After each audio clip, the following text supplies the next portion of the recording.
पुत्र कार्तिकेय, इस असुर के उदर को फाड़कर अपने पिता के सखा श्री कृष्ण को मुक्त कराओ पुत्र।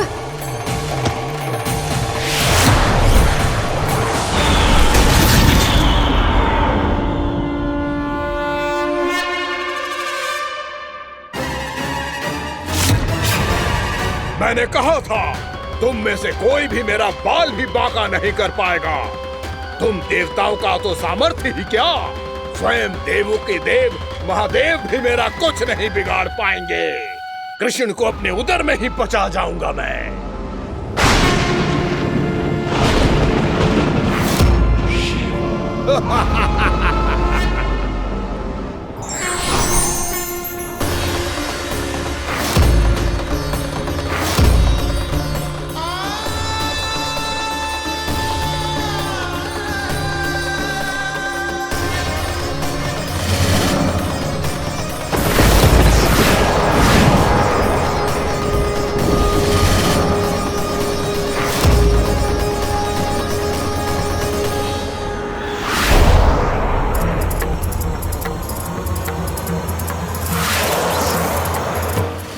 शिव शंकर का त्रिशूल है। एक ही बार में इस असुर का प्राण ले लेगा ये। हाँ, महादेव का त्रिशूल।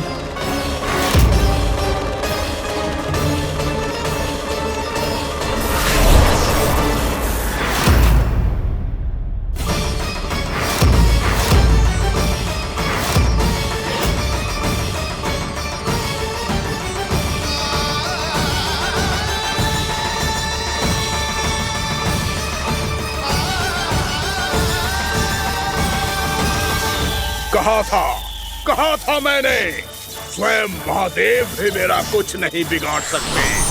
अजय हूं मैं, अजय।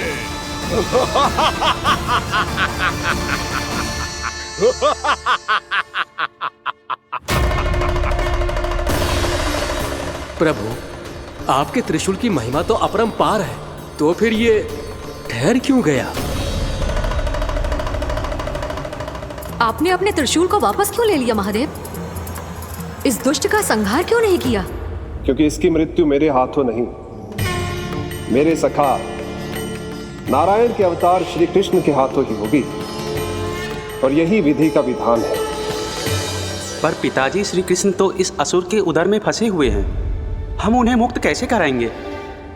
ये उन्हें स्वयं ही मुक्त करेगा पुत्र। श्री कृष्ण अपने अपमान से क्रोधित नहीं होते, पर अपने भक्तों का अपमान वो क्षण भर भी सहन नहीं कर पाते। वकासुर यही भूल कर रहा है, हम सबका निरंतर अपमान करके वो उन्हें क्रोध दिला रहा है। वो ये नहीं जानता कि शीघ्र ही उन्हें अपने उदर में रख पाना उसके लिए असंभव हो जाएगा।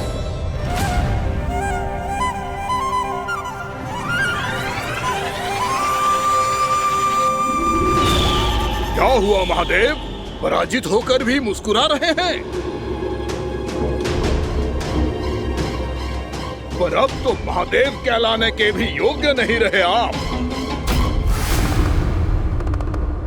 असफल देवताओं की इस अयोग्य सेना को लेकर चले जाइए यहाँ से। ना ये मेरा सामना कर सकते हैं और ना ही आप। मेरी शक्ति के सामने आप अक्षम हैं महादेव।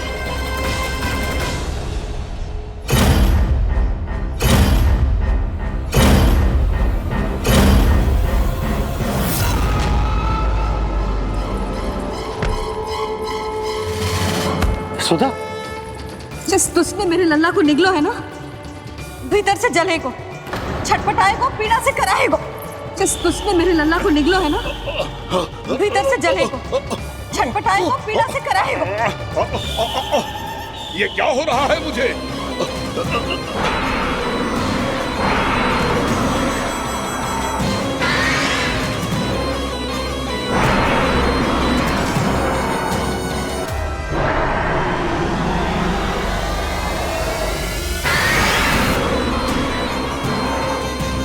मुझे ऐसा क्यों लग रहा है जैसे भीतर से जल रहा हूं मैं। ये क्या हो रहा है मुझे?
हे प्रभु, मैंने ऐसे कौन से कुकर्म किए थे कि मुझे ऐसी मृत्यु प्राप्त हुई?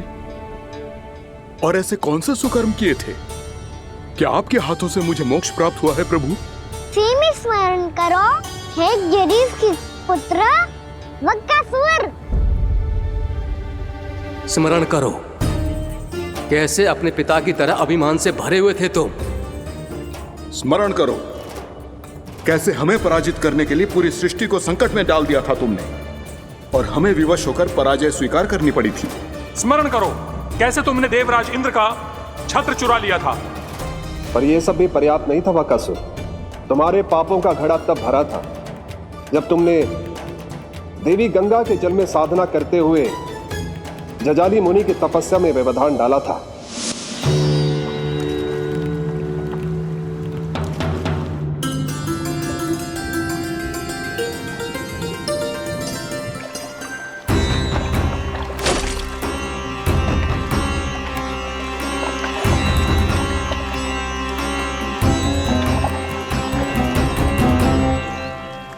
रुक क्यों गए चालक? नौका को आगे की ओर ले चलो। आगे बढ़ना उचित नहीं होगा महाराज। यहाँ से कुछ ही दूरी पर जालजली मुनि तपस्या कर रहे हैं। तो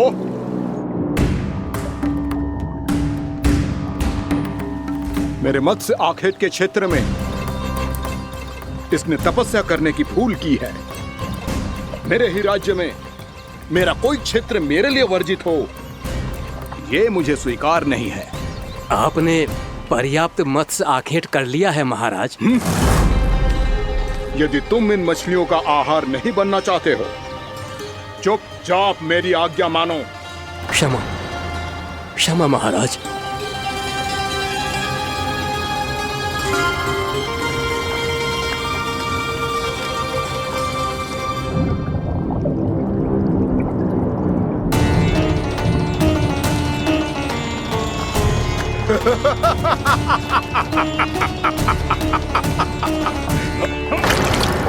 मुनिवर, रक्षा कीजिए, रक्षा कीजिए मुनिवर। हमारे प्राण बचाइए मुनिवर, मुनिवर हमारे प्राण बचाइए।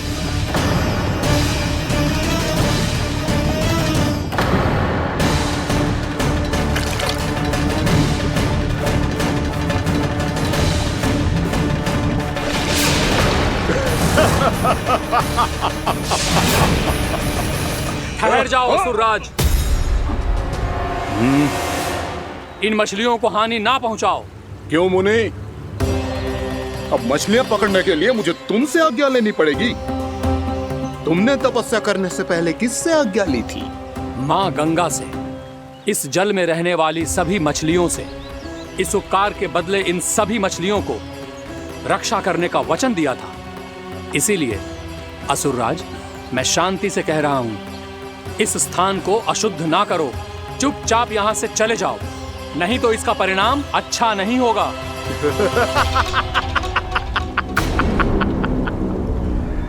तुम जिन देवताओं की तपस्या कर रहे हो ना मुनि, उन्होंने भी मेरा कुछ नहीं बिगाड़ पाया था, और तुम मुझे धमकी देने का दुस्साहस कर रहे हो।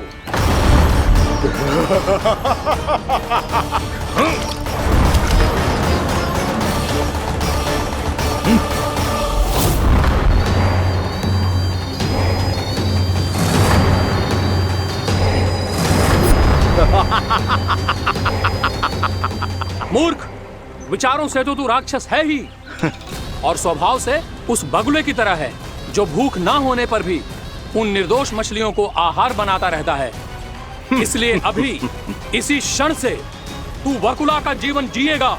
ये मेरा श्राप है, ये मेरा श्राप है।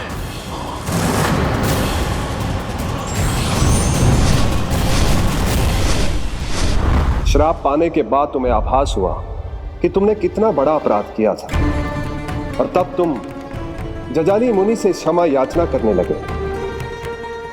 तुम्हारे अपराध बोध को जानकर मुनि श्रेष्ठ शांत हुए और उन्होंने तुम्हें वरदान दिया।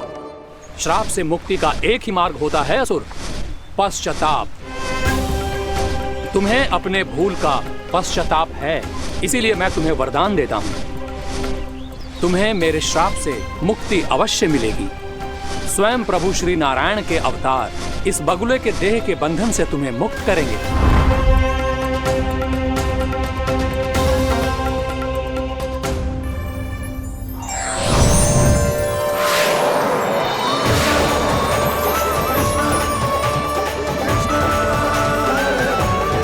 प्रणाम स्वीकार करें प्रभु।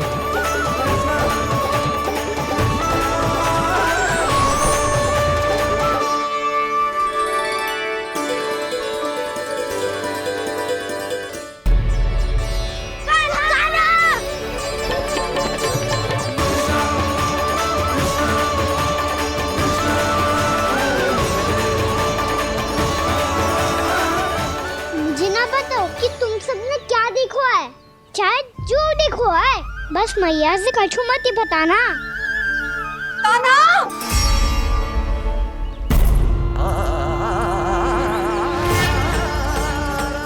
ताना!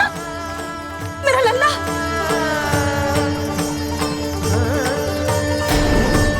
भानु बता रहा था तुझे कोई असुर पंछी निकल गया था। हाँ?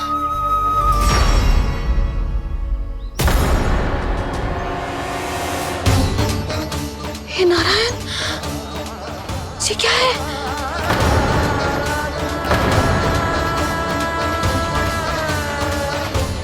ये सब कैसे हुआ लल्ला?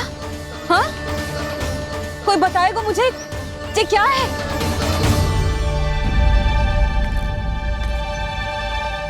श्रीधामा, मधुमंगल, चिची को सब कुछ बता दो। ये असुर पक्षी मुझे निगलने वाला था रानी भाभी, तभी अंतिम क्षण में कान्हा ने आके मुझे बचा लियो। और ये असुर पक्षी ने कही कि यह है वृंदावन का राजकुमार, नंदराज का लल्ला। इसके होते कोई भी वृंदावन वासियों को हानि ना पहुंचा सकते। रानी भाभी, कान्हा ने अपने प्राणों की चिंता ना करी और इस क्रूर राक्षस से भिड़ गयो, और इस राक्षस पक्षी ने इसे निगल लियो। इतना पर्याप्त है भोला काका, सब कुछ बताने की आवश्यकता नहीं है। ये सब देख के सारी बालक मंडली इतनी व्याकुल हो गई कि सबने अपने प्राण अर्पित कर दिए, और इस असुर पक्षी से कहे कि हमें खा लो और हमारे सखा को छोड़ दो। इन बालकों का पराक्रम देख के सभी देवतागण यहाँ आ गए और उनके हृदय भी पिघल गए, और उन्होंने इस राक्षस पक्षी से युद्ध करके इसे मार गिराया। देवताओं के राजा इंद्र के वज्र का प्रहार तो मैंने अपनी आंखों से देखा है ताई जी, और फिर उसके बाद अग्निदेव ने अग्निवस्त्र का प्रहार किया। जय ना काकी, वरुण देव, कार्तिकेय, यमदेव सबने मिलके युद्ध किया इस राक्षस से। कहा था अभी मत बोलना। अरे सब मिलके फंसा दोगे मुझे। जय माँ भद्रकाली, हमारे शिव शंकर भी आए थे छोटी माँ। जाओ आप भी। बाबा साईता। मुझे लगता है कि ये कान्हा भी इन्हीं देवताओं में से एक है। संभव तो है जीजी। स्मरण है, पूतना और तृणावर्त के आक्रमण के समय भी ऐसा ही हुआ था। सभी राक्षस मारे गए थे, पर अपने कान्हा को एक खरोच तक न आई थी। हाँ जीजी, मुझे लगता था कि श्री नारायण की विशेष कृपा है हमारे कान्हा पे, पर अब तो देख के लग रहा है कि हमारा कान्हा ही स्वयं श्री नारायण है। या फिर उनका अवतार है ये। अरे बस करो तुम सब, ऐसा कछु ना है। अरे जितनी बात सुनी है उससे तो यही लग रहा है कि कान्हा देवताओं और असुरों की युद्ध के बीच में फंस गया था। उसका इस सब से कोई लेना देना ना है। तो फिर इसके तन पे एक भी खरोच क्यों ना आया नंदराज? हाँ,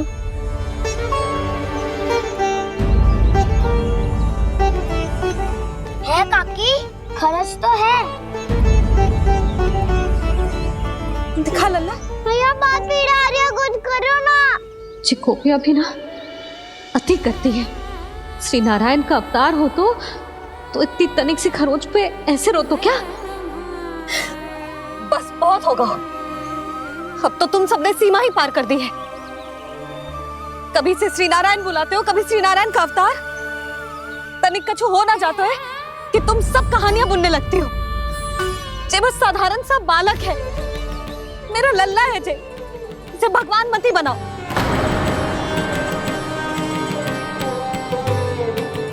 और तू, क्या आवश्यकता थी तुझे यहाँ आने की? हाँ, वो भी मुझे बिना बताए। मेरे से छल करके आए हो तू। अब तू घर चल, ऐसा दंड दूंगी ना कि मैया बहुत पीड़ा हो रही है। मैया बहुत पीड़ा हो रही है मैया। हाँ नन्ना, तू घर चल, मैं तुझे औषधि लगा दूंगी। हल्दी का लेप लगाऊंगी ना, झट से ठीक हो जाएगा। चल चल।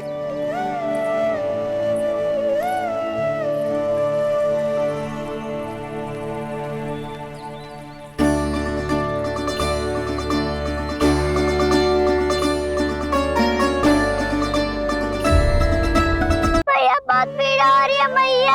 हाँ नन्ना, तू घर चल, मैं तुझे औषधि लगा दूंगी। हल्दी का लेप लगाऊंगी ना, झट से ठीक हो जाएगा। चल चल।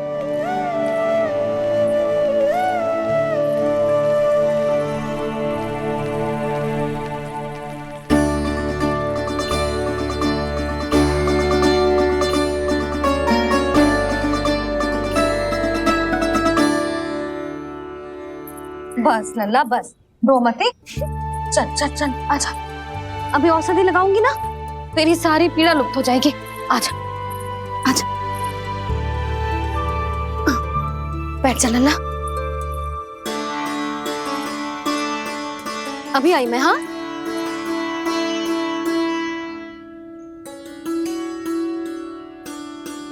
मैया। अरे तो अभी तक रो रो है? क्या कह रही थी सारी गोपियां? बता। के मेरा लल्ला श्री नारायण का अवतार है। दिव्य है, भगवान है। और जो भगवान इतनी छोटी सी चोट पे रोते हैं क्या? इतनी तो लगी भी ना है तुझे, जितना तो तू आ ऊ कर रहा है।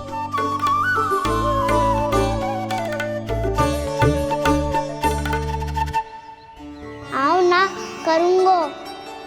आप ऐसे दुलार थोड़ी करोगी।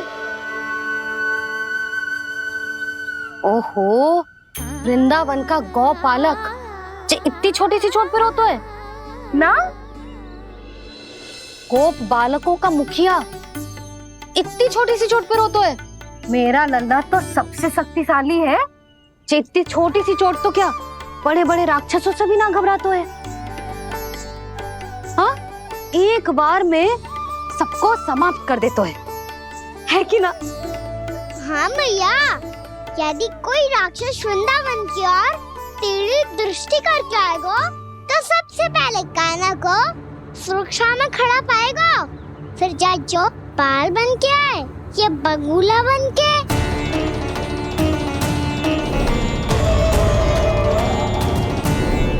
ना लल्ला, सोचो भी मती।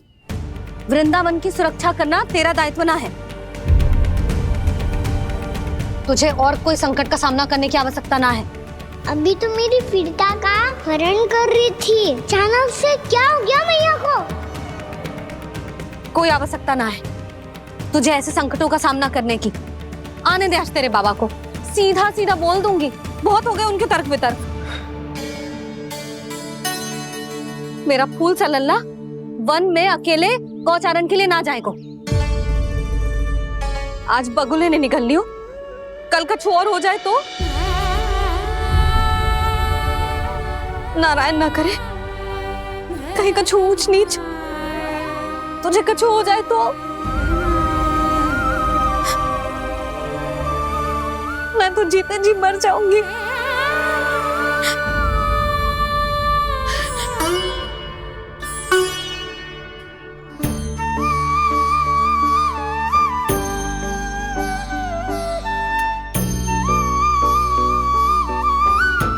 वीर लल्ला की वीर मैया इतनी से बात तो रोती है क्या? क्या करूं कान्हा, तुझे ऐसे बार बार संकट के मुंह में जाते हुए ना देख सकती मैं। तो फिर मैया मैं वचन देता हूँ, आज के बाद मैं गौचारण के लिए तभी जाऊंगा जब आप आज्ञा दोगी। पक्का?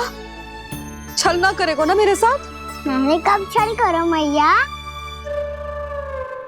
अच्छा ठीक है, ना करूँ छल। यदि आपसे पूछे बिना बाहर निकलो तो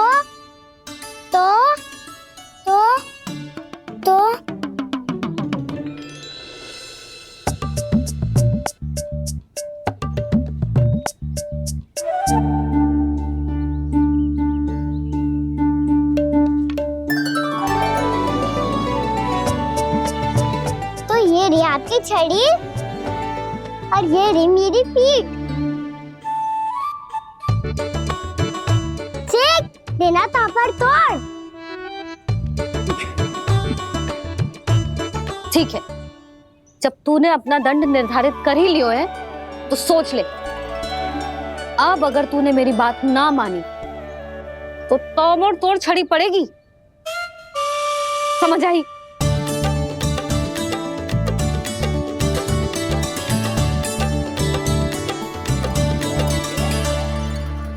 अच्छा ही है कि कान्हा कुछ दिन घर ही रहे। आज वन में जो हुआ है अवश्य कंस ने ही करवाए हुए वो सब।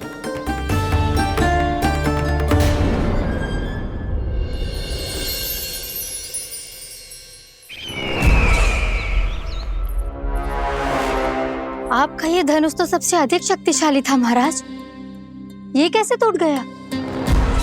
कहीं ये बकासुर की पराजय का संकेत तो?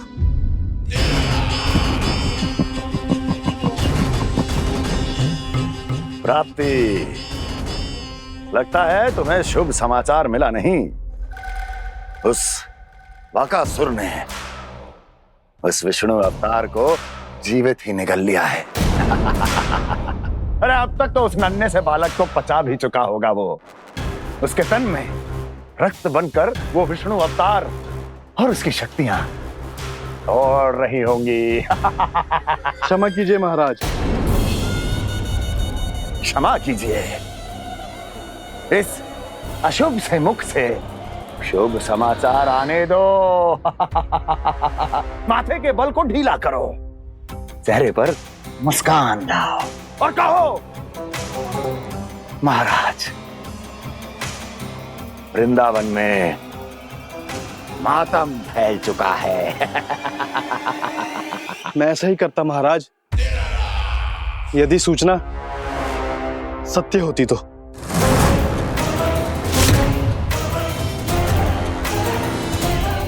कहना क्या चाहते हो? एक क्षण में सूचना उगलो, अन्यथा मेरा योद्धा बकासुर विष्णु अवतार की तरह तुम्हें भी जीवित निकल जाएगा। आने दो। बकासुर मारा गया महाराज। बकासुर मारा गया महाराज। बकासुर मारा गया। बकासुर मर चुका है? असंभव। असंभव। बकासुर ने उस बालक को निगल तो लिया था, पर उसकी सुरक्षा करने के लिए सभी देवता वहां प्रकट हो गए, पर फिर भी कोई बकासुर का सामना नहीं कर पाया। और फिर क्या हुआ? वो बालक स्वयं ही बकासुर के उदर से बाहर आ गया और उसकी चोंच तोड़कर उसकी हत्या कर दी।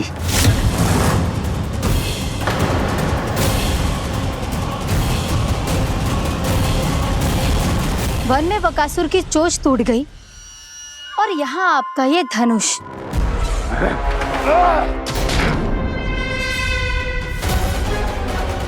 केवल नहीं टूटा तो आपका ये भ्रम महाराज।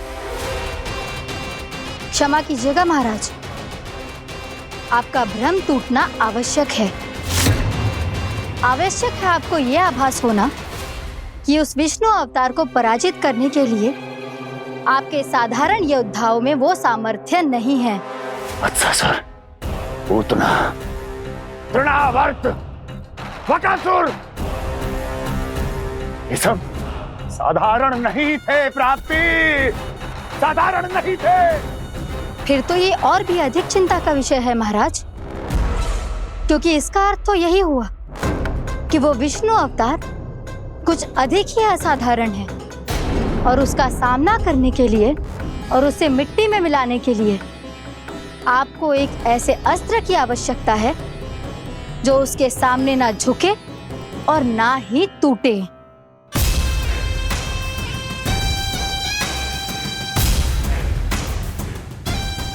तो फिर मैं ऐसा ही अस्त्र ढूंढूंगा, चाहे आकाश पाताल एक क्यों ना करना पड़े मुझे, 10 दिशाएं 14 भुवन क्यों ना नापने पड़े मुझे, मैं उस अस्त्र को अवश्य ढूंढ निकालूंगा जो उस विष्णु अवतार के प्राणों की डोरी इस धनुष की तरह तोड़ सके।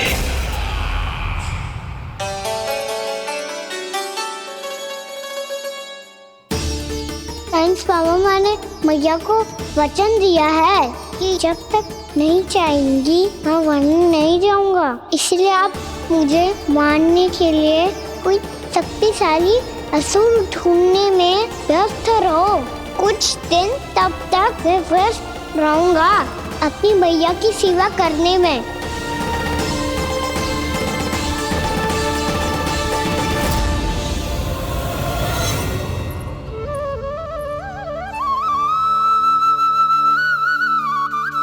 लो मैया, तुलसी जी को चढ़ाने के लिए जल।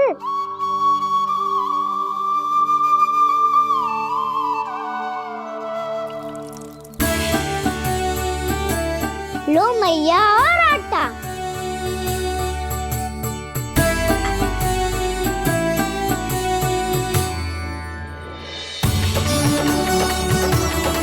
लो मैया, बेलन।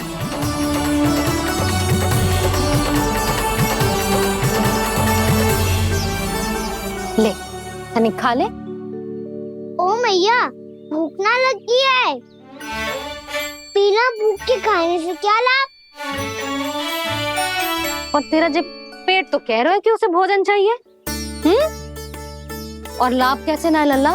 भोजन का लाभ है ना, तन को पोषण मिलेगो, स्वास्थ्य बनेगो, जो तेरी भुजाओं में शक्ति आ जाएगी ताऊ के जैसी, ताऊ से भी अधिक। तेरे जे केस भी लंबे हो जाएंगे। सच्ची मैया? सच्ची। माप के देख लियो नित्य दिन। तनिक खा।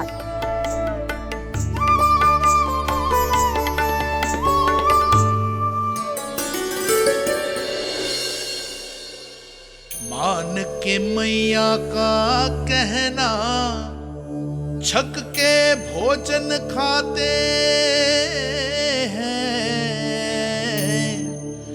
नित्य मापते भुजा केश, पर ज्यों का त्यों ही पाते हैं।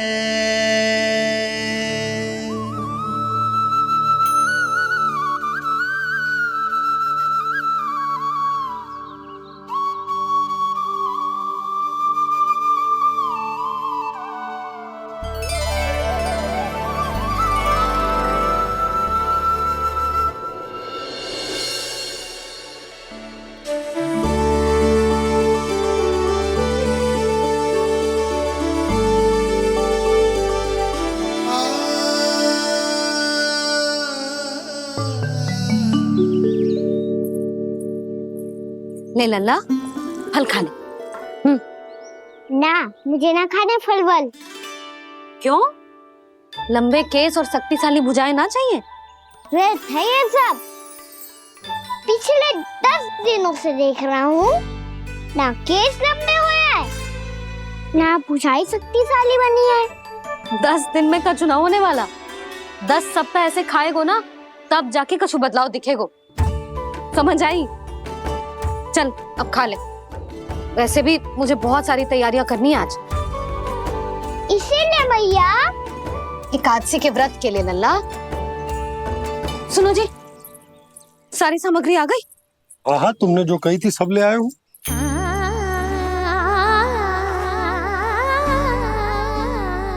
इसमें नारियल तो है ही ना, उसके बिना मैं एकादशी की पूजा कैसे करूंगी?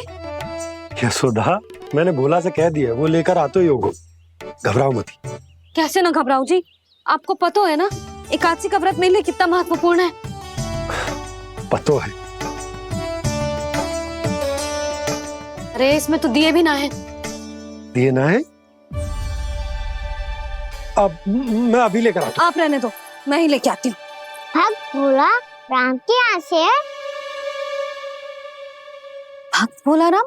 मेरा अर्थ है कुमार भोला यहाँ के यहाँ से। हाँ हाँ, वो ही।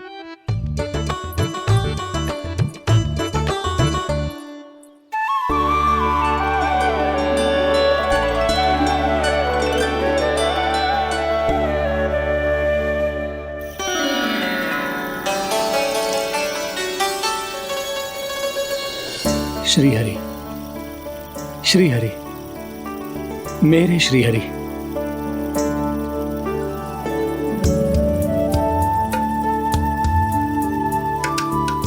मेरे श्री हरि। भोला राम, मेरी मटकी तैयार है? मेरे श्री हरि, मेरे श्री हरि।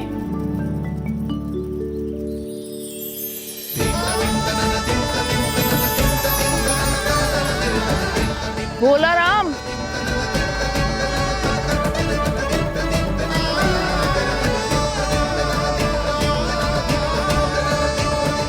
भोला काका, ओ भोला काका।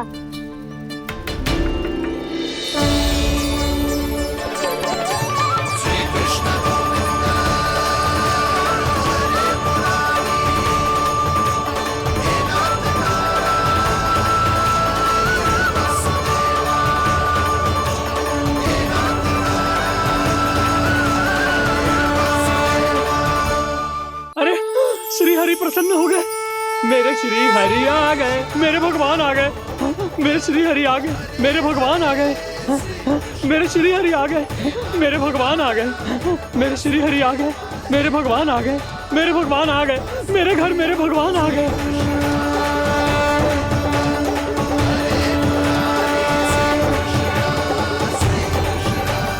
मेरे घर आ गए, मेरे श्री हरि आ गए। हाँ, मेरे श्री हरि आ गए। जे तो बावले थे ही, अब बालकन को भी साथ में मिला लिए। उज्जवल क्या कर रहा है? अरे ठहर जा बोला।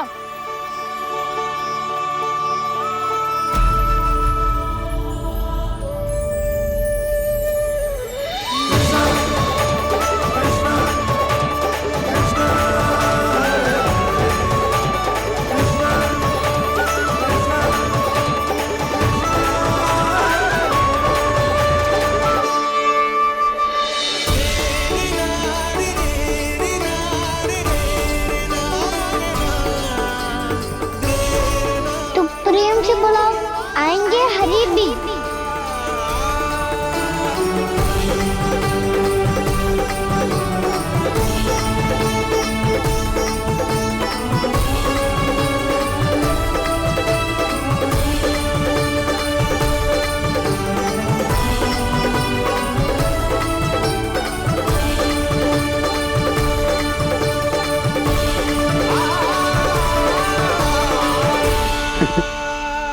क्या वो गाना? किसकी धुन में झूम रहा है तू? निर्मल निशा भक्ति की धुन में।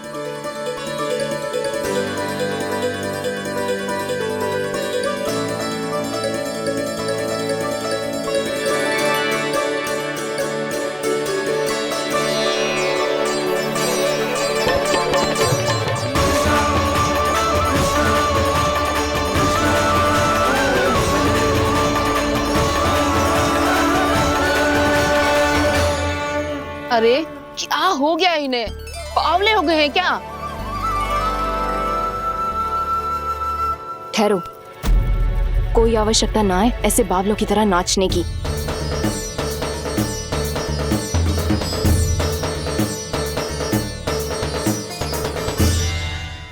जे बावले ना है मौसी, भक्ति में रम गए हैं। बस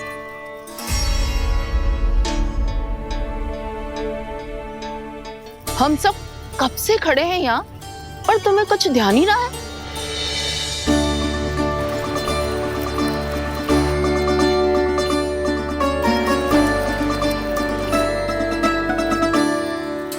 नाच गाने में ऐसे मगन हुए कि हमें देखा भी ना। मुझे नाचते हुए देख मेरे श्री हरि को इतना आनंद आ रहा था कि मैं अपने आप को रोक नहीं सका। और वैसे भी मेरे जन्म का एकमात्र उद्देश्य है श्री हरि की सेवा करना, श्री हरि को प्रसन्न करना।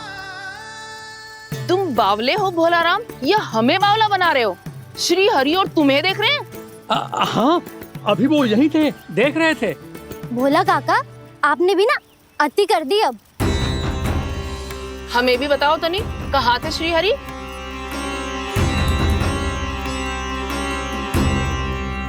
ना जाने अपना उपहास करवाने में क्या आनंद आता है इन्हें। देखो, अब तुम सच मानो या झूठ, लेकिन हमरे श्री हरि यहीं थे, इसी चाक पर अभी। हाँ, लो सुन लो इस मूर्ख की बात। श्री हरि को और कोई स्थान ना मिलो जो इसके मिट्टी के चाक पे आकर बैठेंगे। श्री हरि को और कोई स्थान ना मिलो जो इसके मिट्टी के चाक पे आकर बैठेंगे। श्री हरि को और कोई स्थान ना मिलो जो इसके मिट्टी के चाक पे आकर बैठेंगे। जैसी मैया भैंसुरी लल्ला, दोनों का कुछ पता ही ना चलतो, कब किस बात पर प्रसन्न हो जाए और किस बात पर रुष्ट। अरे मैं भला असत्य क्यों बोलूंगा? अभी अभी यही थे श्री हरि। हाँ,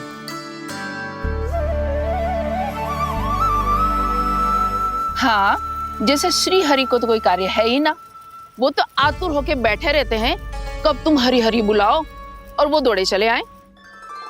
भगवान तो भक्तों के पास आने के लिए सदैव आतुर रहते हैं, बल्कि सत्य तो यह है कि भक्तों के मन में ही निवास करते हैं भगवान।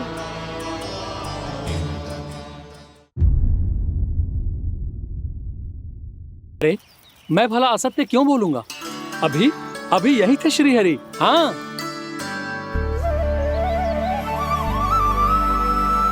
हाँ, जैसे श्री हरि को तो कोई कार्य है ही ना, वो तो आतुर होके बैठे रहते हैं कब तुम हरि हरि बुलाओ और वो दौड़े चले आए। भगवान तो भक्तों के पास आने के लिए सदैव आतुर रहते हैं, बल्कि सत्य तो यह है कि भक्तों के मन में ही निवास करते हैं भगवान। भगवान तो भक्त के पास आने के लिए सदैव ही आतुर रहते हैं शंकरी मौसी। बल्कि सच्ची बात तो ये है कि भगवान हमारे मन में ही निवास करते हैं। कम से कम तू तो इसे बढ़ावा मत दे जशोदा। जब देखो जब हरि नाम की रट लगाए रहते है। हरि बोलते बोलते ऐसो बावलो होता है कि सारा कार्य भूल जाता है। 2 दिन से अपनी मटकी के लिए चक्कर काट रही हूँ। अभी तो एक चक्कर और लगाना होगा आपको। आपकी मटकी तैयार हो गई है, अभी लाता हूँ।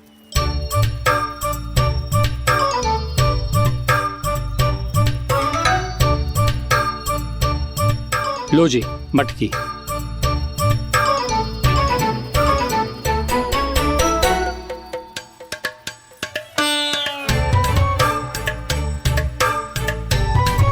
इस कच्चे मटके का क्या करूं मैं?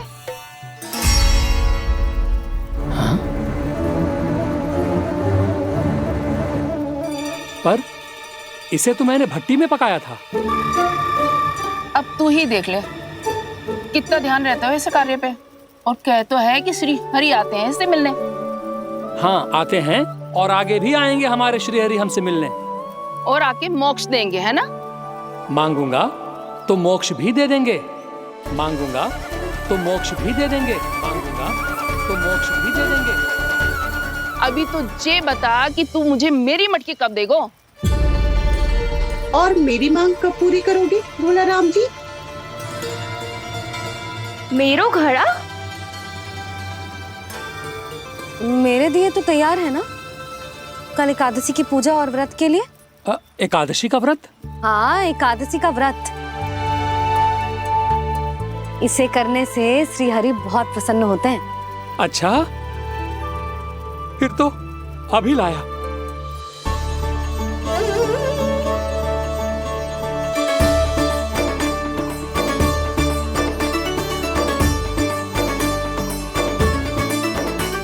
लो जी, आपके दिए।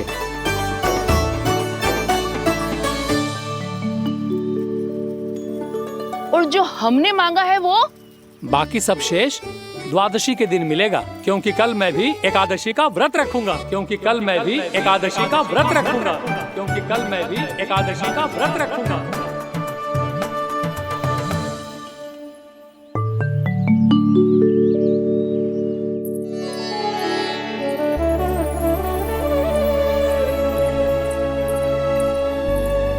जानकी, फूलों का प्रबंध हुआ कि ना? हाँ भाभी, जे रहे। सदैव विलंब कराती है। पर भाभी इस बार तो फूल समय से ही लाई थी। क्या हुआ जशोदा, अभी तो पूजा की तैयारी ना हुई? देखो ना मौसी, ये जानकी ना कुछ छूट ही जाता है इसके कारण। एकादशी की पूजा और व्रत आते ही जसोदा भाभी इतनी वग्र हो जाती है। ऐसो क्या हो गो इस पूजा में?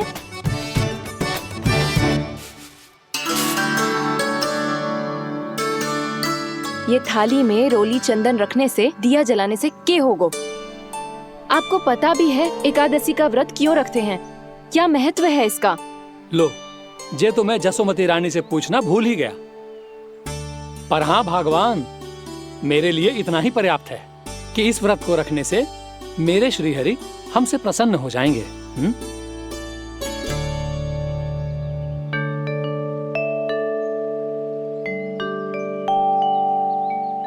नारायण ही जाने ऐसे कैसे पूजा करते हैं जे श्री हरि की एक मूर्ति तक ना है इनके पास।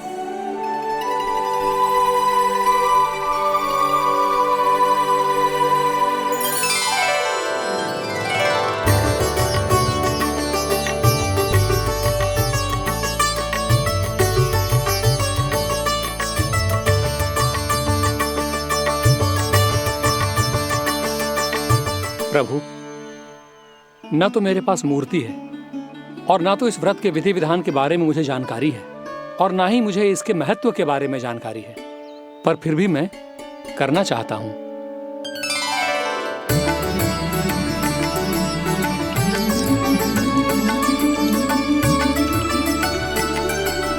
इसीलिए मैं दृढ़ संकल्प लेता हूं, पूरी निष्ठा के साथ, श्रद्धा के साथ और पूरी आस्था के साथ मैं इस व्रत को संपन्न करूंगा।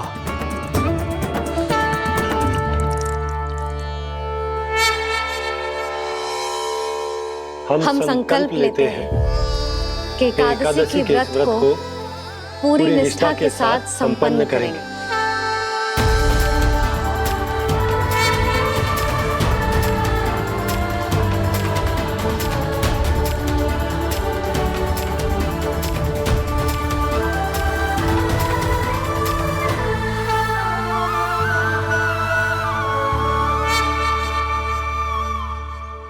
तुलसी जी के पत्ते तो हैं ही ना। श्री नारायण को तुलसी जी के पत्ते के बिना भोग ना चढ़तो है। जानकी, तुलसी के पत्ते कहाँ हैं? भाभी, मैं तो कब से यही पूछना चाह रही थी कि तुलसी के पत्ते लाऊं क्या, पर आप तो व्यस्त थी ना। तुझे कितनी बार समझाओ है ना, यदि तेरे कछु करने से किसी और की कोई हानि ना हो रही हो या किसी के अच्छे कार्य में सहायता हो रही हो तो मुझसे आज्ञा लेने की आवश्यकता ना है। समझ गई भाभी, आगे से जाना उनको। ले अभी लेकर आती हूँ।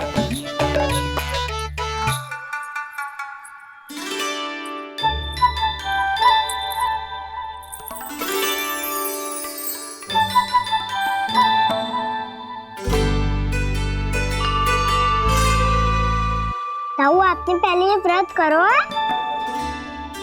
आपको इसका महत्व पता है? भाभी चलो। जानकी, तुमने ये व्रत करो है? फिर तुमको इसका महत्व पता है? सुमति जी, आपको पता है इसका महत्व? कान्हा, क्यों तंग कर रहे हो सबको? मैया, सबने करो ये व्रत, मुझे भी करना है।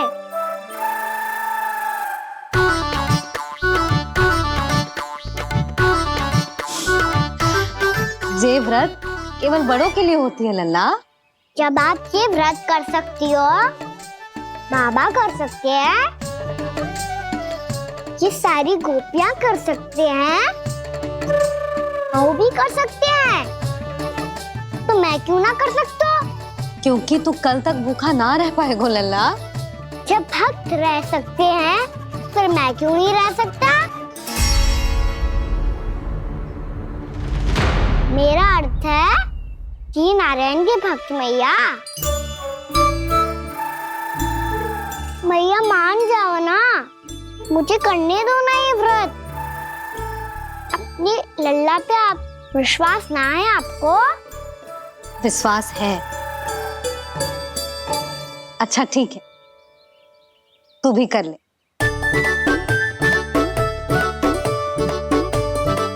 पर मैया, व्रत की कथा तो सुनाओ, मैं तो अबध हूँ ना।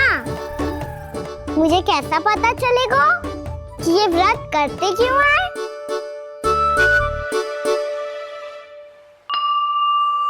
प्रभु, मुझ अबोध को कैसे पता चलेगा कि इस व्रत का क्या विधि विधान होता है और क्यों रखा जाता है और इसका महत्व क्या होता है?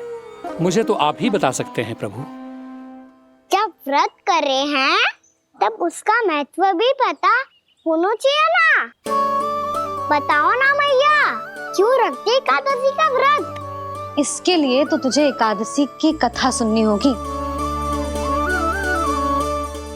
सुनेगो ना?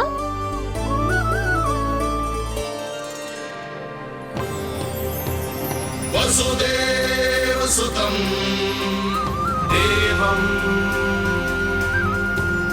कंसचाणूरमर्दनम्। श्रीहरि, यशोदा परमानंदम् कृष्णं वन्दे जगद्गुरुम्। वाह प्रभु, अपने भक्तों को एकादशी व्रत का महत्व समझाने का अच्छा उपाय खोज निकाला है आपने।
अब सब जन एकादशी के व्रत की कथा ध्यान से सुनना, तभी जे व्रत पूरा माना जाएगो।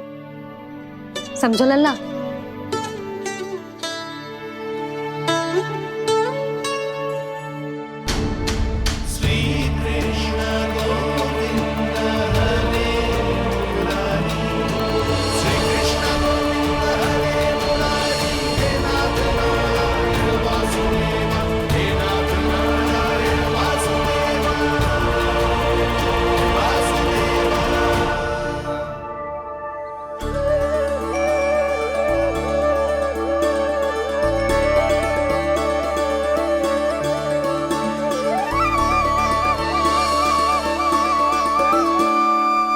सतयुग में चंद्रावती नाम के नगर में मूरा नाम का एक असुर राज्य करता था। ओम ब्रह्मदेवाय नमः। ओम ब्रह्मदेवाय नमः। ओम ब्रह्मदेवाय नमः। ओम ब्रह्मदेवाय नमः।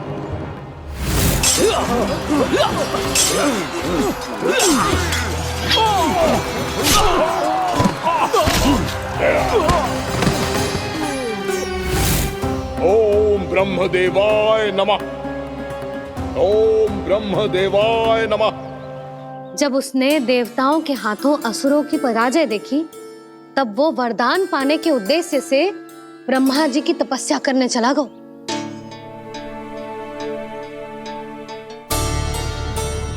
शीघ्र ही मूरा की तपस्या सफल हो गई और ब्रह्मदेव जी उससे प्रसन्न हो गए।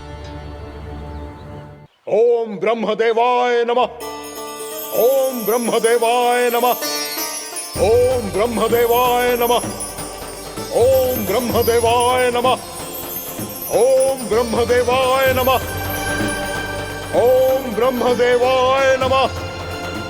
ओम ब्रह्मदेवाय नमः।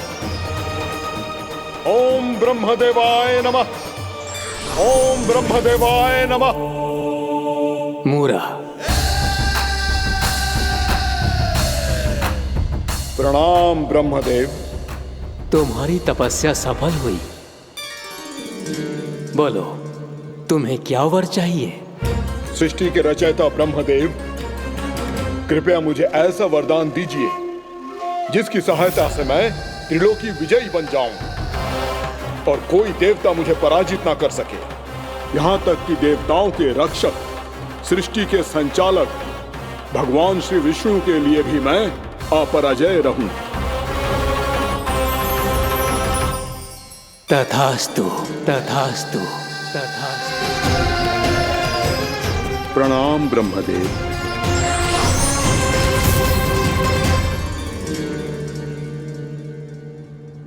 ऐसा वरदान पाकर मूरा बहुत अभिमानी होगा।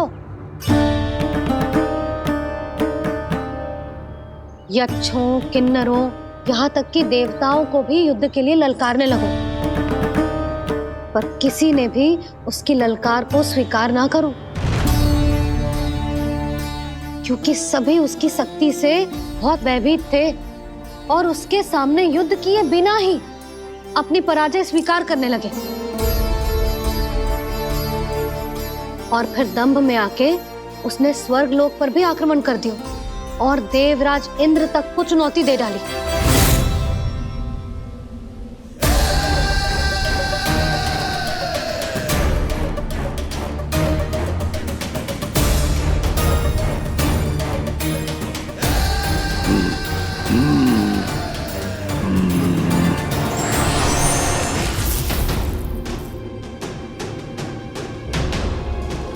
मैं प्रतीक्षा कर रहा हूं देवराज, क्या उत्तर है तुम्हारा? मुझसे युद्ध करोगे या फिर बिना लड़े ही पराजय स्वीकार कर मेरे अधीन हो जाओगे और सौंप दोगे मुझे अपना ये स्वर्ग लोक? सारी शक्ति तुम्हारे मुख में है या कुछ बाहुबल भी है तुम्हारे पास? मैं तुम्हारी चुनौती स्वीकार करता हूं मूरा, मैं तुम्हारी चुनौती स्वीकार करता हूं मूरा।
खैरिए देवगण, असुरराज मूरा को ब्रह्मदेव का आशीर्वाद प्राप्त है।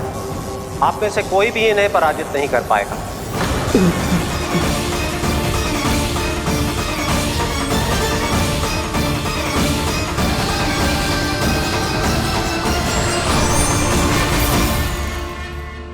एक अवसर और देता हूं देवराज, युद्ध या अधीनता, क्या उत्तर है तुम्हारा देवराज?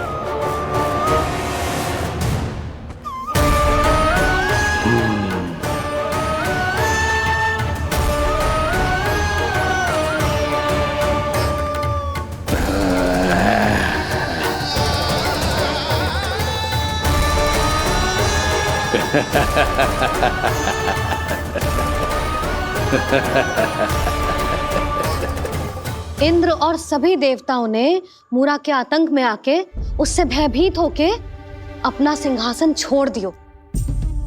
अब मूरा स्वर्ग का अधिपति बन गयो और शीघ्र ही उसने अन्य सभी असुरों को स्वर्ग में निवास करने के लिए आमंत्रित कर दियो। और इस प्रकार से वो धीरे धीरे तीनों लोकों का सम्राट बन गयो। उसे किसी ने रोका नहीं मैया? ना लल्ला, इतना साहस किसी में था ही ना। और फिर ये निश्चित करने के लिए कि भविष्य में किसी और असुर की मृत्यु ना हो, वो यमराज पे भी विजय प्राप्त करने के लिए यमलोक की ओर प्रस्थान कर दियो। वो तो अपने आप को और सभी असुरों को अमर बनाना चाहता था। पर देवता और यमराज भी उसकी ये योजना समझ गए थे। इसीलिए उसके आने से पहले ही सारे देवताओं ने श्री नारायण से सहायता के लिए गुहार लगाई। अब केवल आप ही कुछ कर सकते हैं प्रभु। अभी तो मूरा केवल त्रिलोक का स्वामी है, और यदि उसने यमलोक भी जीत लिया तो वो जीवन को ही नियंत्रित नहीं करेगा प्रभु, वो मृत्यु का भी स्वामी हो जाएगा। ऐसे में पहले सृष्टि का संतुलन तो नष्ट होगा प्रभु, और फिर स्वयं सृष्टि ही नष्ट हो जाएगी। ऐसा नहीं होगा यमदेव, नियति ऐसा होने ही नहीं देगी। विधि रचेगी खेल और मैं बनूंगा माध्यम। असुर राज मूरा का सामना मैं करूंगा। बस आप मुझे चुनौती देने के लिए उसे तैयार कर लीजिए, चाहे उसके लिए आपको साम दाम दंड भेद कोई भी उपाय क्यों ना अपनाना पड़े।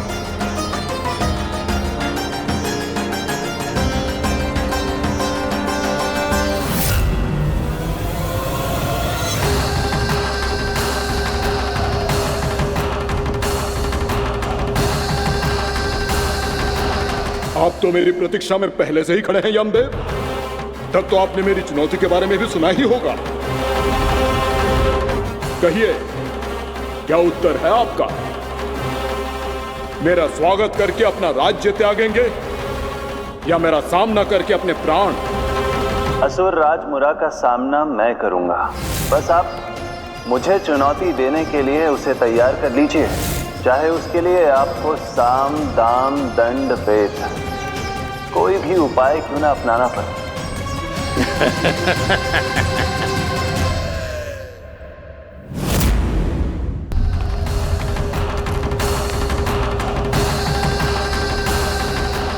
आप तो मेरी प्रतीक्षा में पहले से ही खड़े हैं यमदेव।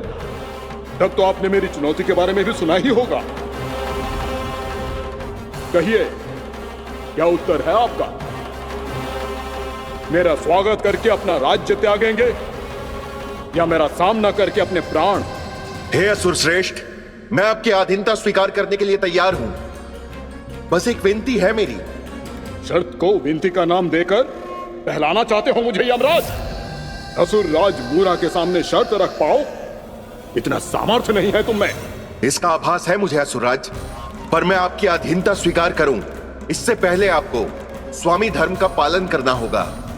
मेरे पुराने स्वामी के क्रोध से मेरी रक्षा करनी होगी आपको। कौन है तुम्हारा पुराना स्वामी? भगवान श्री नारायण। और छोटी माँ, मूरासुर को तो श्री नारायण से भी रक्षा का वरदान प्राप्त था ना? यही तो श्री नारायण की लीला थी बलराम। पर वो राक्षस अपने दम में जे समझ ही ना पाओ कि वो क्या भूल करने जा रहा है, और पहुंच गो भगवान श्री नारायण को चुनौती देने के लिए।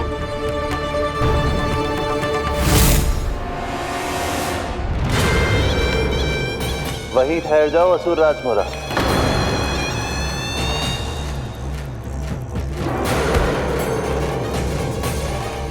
यहाँ क्यों आए?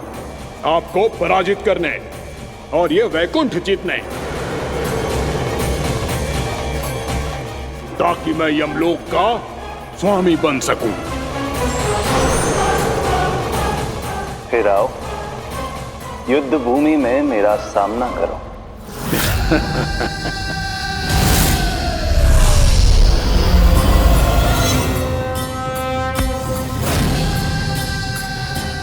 ये नहीं जानते कि इनसे ना हारने का वरदान तो मैं पहले ही प्राप्त कर चुका हूं, इसलिए युद्ध ठीक से आरंभ हो पाए उससे पहले ही इन्हें जीत लूंगा मैं।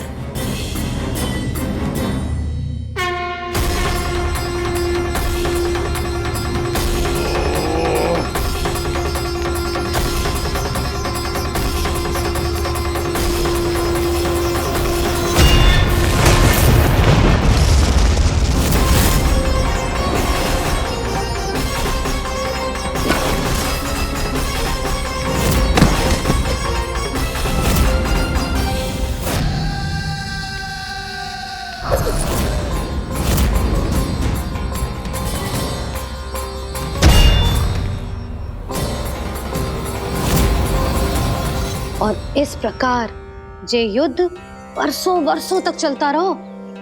दोनों योद्धा पूरे ब्रह्मांड में अनेक अस्त्रों शस्त्रों के साथ युद्ध करते रहे।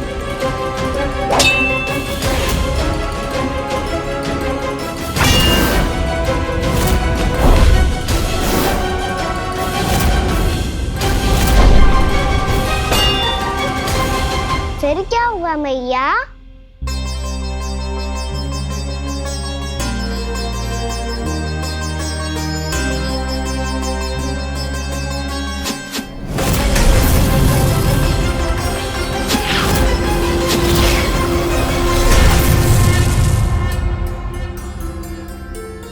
उस युद्ध को कभी समाप्त हुआ हो, पर कैसे? शीघ्र ही वो राक्षस थक गो लल्ला।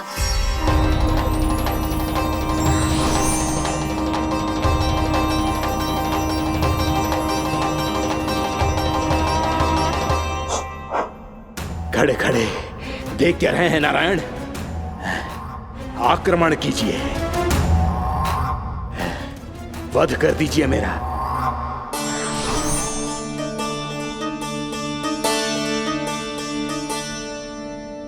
मैं तुम्हारी वीरता से प्रभावित हूं, इसीलिए इतनी थकान की स्थिति में मैं तुम जैसे वीर पर आक्रमण नहीं करूंगा। जाओ विश्राम करो। यदि फिर से युद्ध करने की इच्छा हो तो तुम्हारा स्वागत होगा।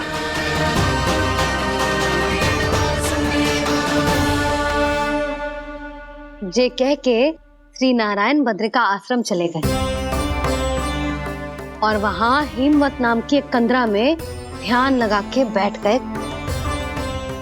उधर वो राक्षस विश्राम करने लगो। अनेकों दिन बीत गए और अब वो राक्षस मूरा फिर से स्वस्थ होके बलवान हो गया था। उसने अपनी सारी शक्ति फिर से प्राप्त कर ली थी। श्री नारायण ने उस पर दया करी थी, पर वो फिर से श्री नारायण को छलने को तैयार होगा।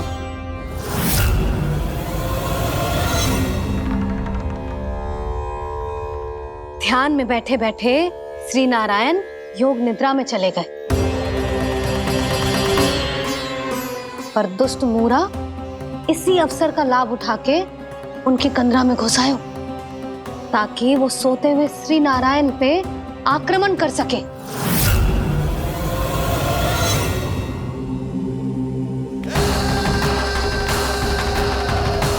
आज इस लंबे युद्ध को जीतकर अपने इस अंतिम शत्रु का भी अंत कर दूंगा मैं।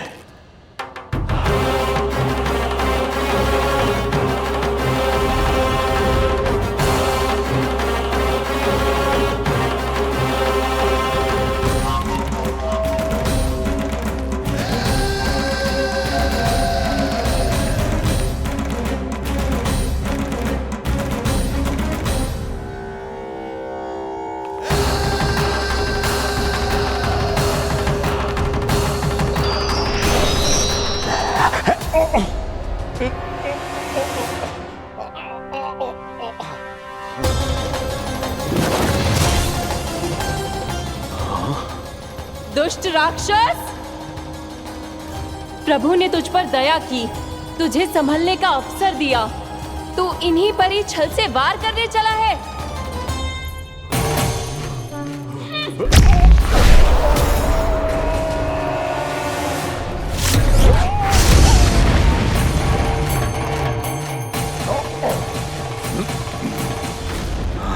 मैं अजय हूँ, मुझे कोई पराजित नहीं कर सकता। ब्रह्मा का वरदान है मुझे। तूने नारायण से अपराजय होने का वरदान मांगा था मूर्ख, उनकी शक्ति से नहीं। ध्यान से देख, मैं तेरी मृत्यु हूँ, मृत्यु।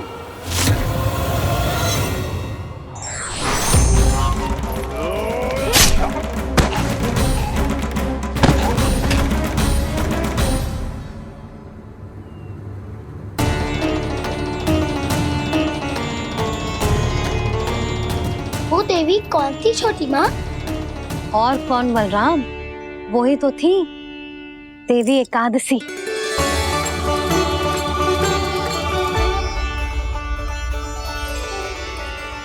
मुझे क्षमा कीजिए प्रभु, आपकी आज्ञा के बिना ही युद्ध करके आपके शत्रु को मृत्यु के घाट उतार दिया। क्षमा नहीं, आपकी तो प्रशंसा होनी चाहिए देवी। असुर राज को मारकर आपने सभी देवताओं को मुक्त करवाया है। इस पापी के अहंकार से तीनों लोकों की रक्षा की है आपने। आप एकादशी की तिथि पर मेरी एकादश इंद्रियों से उत्पन्न हुई हैं। इसीलिए मेरे सभी भक्त आपको उत्पन्न एकादशी के नाम से जानेंगे। सभी तिथियों में आपका स्थान सर्वश्रेष्ठ होगा। जिस तरह आपने राक्षस के आक्रमण से मेरी रक्षा की है, उसी प्रकार एकादशी के दिन व्रत करके जो भी भक्त आपकी कथा सुनेगा, मैं स्वयं उसकी रक्षा करूंगा। जो आपकी पूजा करेगा उसे मेरी विशेष कृपा प्राप्त होगी और उसके साथ साथ उसे मिलेगा धन, सिद्धि और मोक्ष।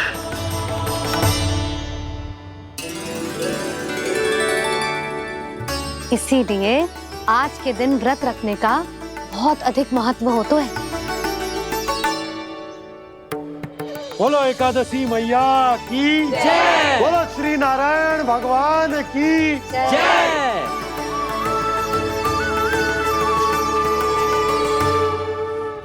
प्रभु की कृपा से एकादशी का महत्व भी पता चल गो और मेरा व्रत भी सफल हो गो। अब भी नहीं भूला राम, एकादशी का व्रत पूरी तरह तभी सफल होता है जब द्वादशी के दिन उसे पूरा किया जाता है।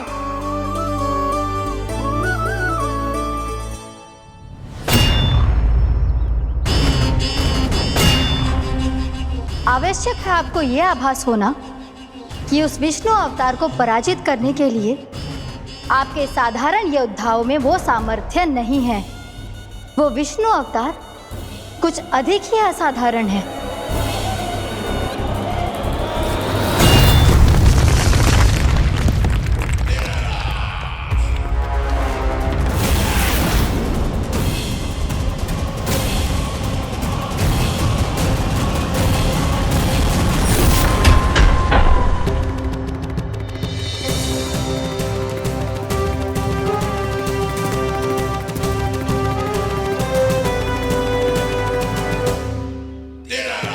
अब मैं दिखाऊंगा उस विष्णु अवतार को असाधारण शत्रु क्या होता है।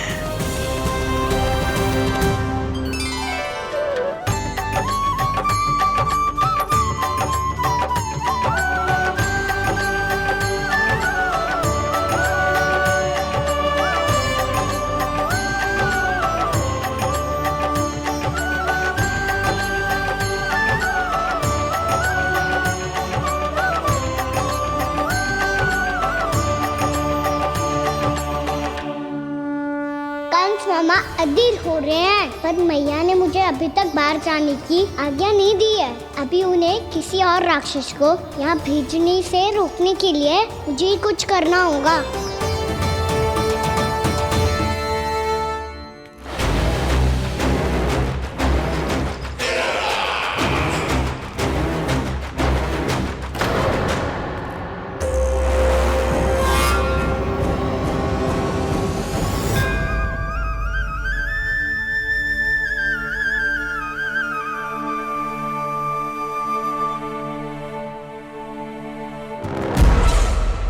कौन हो तुम? बचपन से ही मुझे मारने का सपना देख रहे हैं, फिर मुझे ही नहीं पहचानते।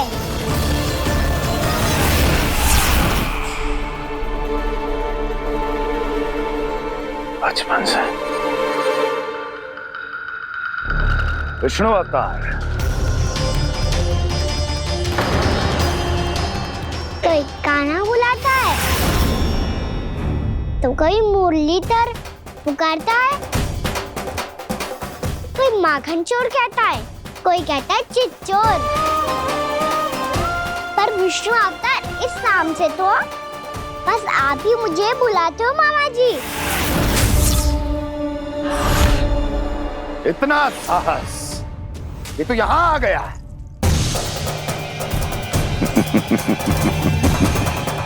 यहाँ आ तो गया तू विष्णु अवतार, किंतु यहाँ से जीवित नहीं जाएगा। तेरे शीश को तेरे धड़ से अलग कर दूंगा मैं।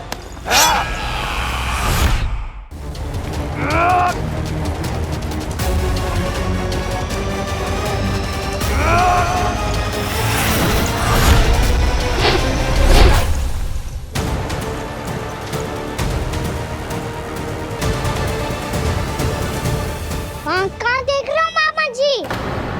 मैं तैयार हूँ।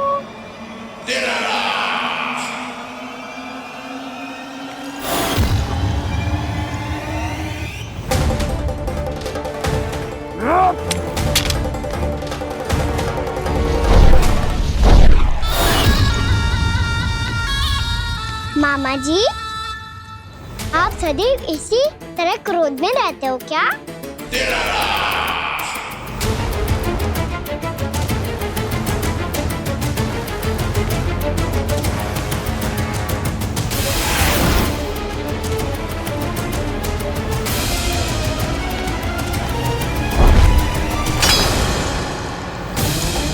छोड़ छोड़ मेरी तलवार को। छोड़ो तो तब जब पकड़ा हूँ।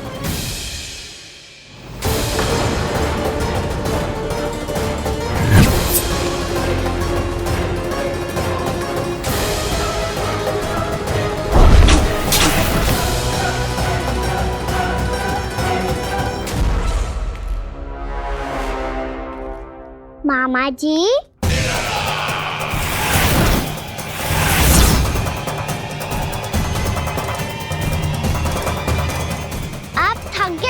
थोड़ा विश्राम कर लो। आपका तो पता नहीं, मैं अवश्य थक गया हूँ।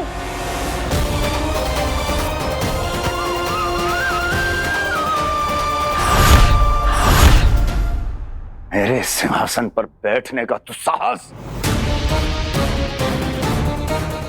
अभी तो बस अभ्यास कर रहा था मामा जी।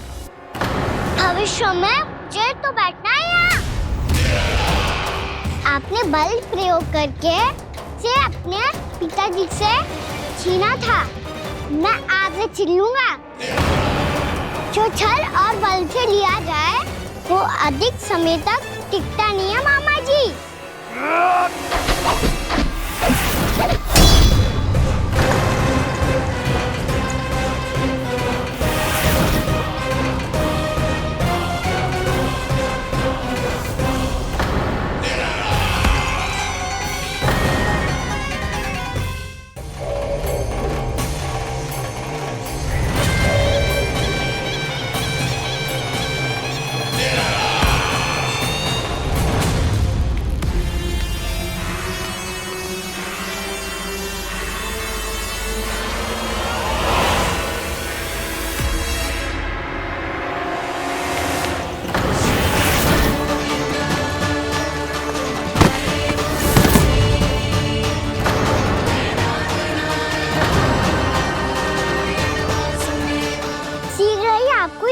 सिंहासन छोड़ना होगा।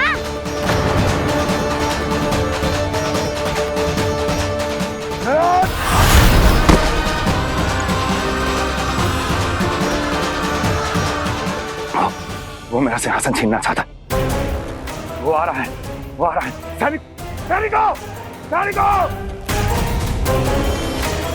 दुर्जन, बंद कर दो सभी द्वार और झरोखे, सब के सब। इसकी हर संभावना पर इतना कड़ा पहरा बिठा दो कि ना तो कोई महल के भीतर आ सके, ना कोई बाहर जा सके। मुझे महल की चप्पे चप्पे की सूचना चाहिए। जाओ।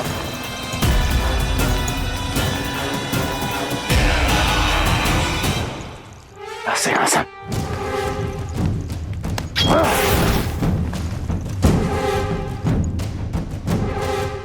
अब आ, दुष्ट मायावी, ए छलिया विष्णु अवतार, मैं कंस तेरी प्रतीक्षा कर रहा हूँ।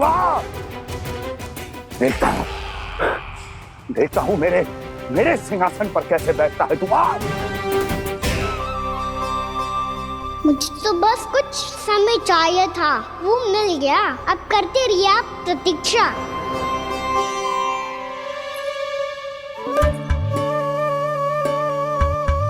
जी अपने आप से बातें क्यों कर रहे हैं जी?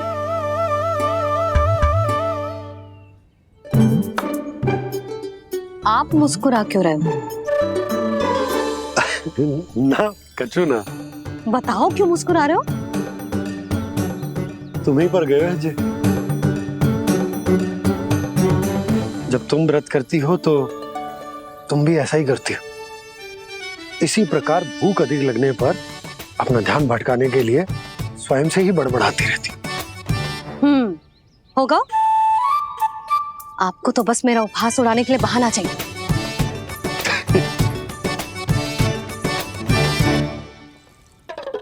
लल्ला, भूख लगी है? ना मैया, व्रत करे तो भूख कैसे लगेगी?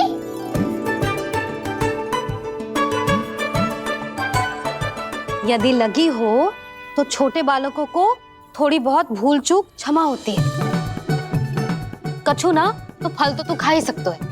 अब तो पूरे नियम और विधि विधान से व्रत तोड़ूंगा। कल द्वादशी के सुबह मुहूर्त के अनुसार। ठीक।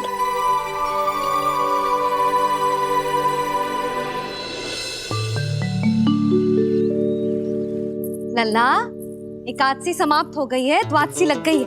अब तू व्रत तोड़ सकते है। भोजन कर ले। ले।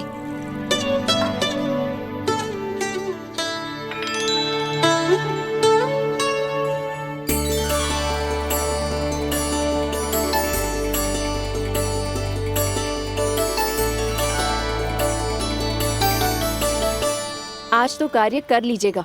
मैं ना चाहती कि सब गांव वाले फिर से आपका उपहास उड़ाएं। अरे, इसी क्षण कार्य आरंभ करना आवश्यक ना है। कुछ खा तो लो। कल भी पूरे दिन व्रत में रहे, अब तो कुछ खा लो। ना, अभी बिल्कुल भूख ना है। और हाँ भगवान, तुम्हें चिंता करने की आवश्यकता नहीं है। आज मैं किसी को भी 2 शब्द कहने का अवसर नहीं दूंगा। अरे, कुछ खाओगे पियोगे नहीं तो कैसे रहोगे?